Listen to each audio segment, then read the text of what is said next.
அமெரிக்காவில் இந்திய விரோத சக்திகளை ஒருங்கிணைக்கும் பணியை ராகுல் காந்தி செய்து வருவதாக பாஜக மாநில ஒருங்கிணைப்பு குழு தலைவர் எச் ராஜா குற்றம் சாட்டியுள்ளார்.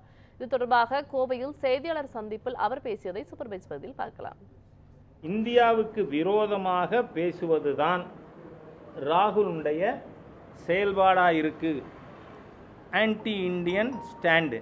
நேஷனல் மீடியா இஸ் ராகுல்,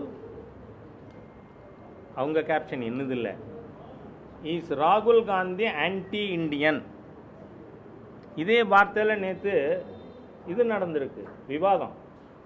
ஆகவே ராகுலுடைய செயல்பாடு இந்த தேசத்திற்கு விரோதமாக இருக்கிறது.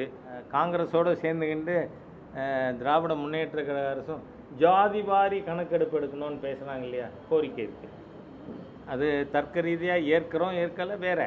ஆனால் ஜாதிவாரி கணக்கெடுப்பே நடத்தணுங்கிறவங்க இந்த விஸ்வகர்மா ஸ்கீம் இது ஜாதி வந்துடும், அதனால் நாங்கள் அப்ரூவ் பண்ண மாட்டோம் அப்படின்னு பேசினா is it not the highest order of hypocrisy?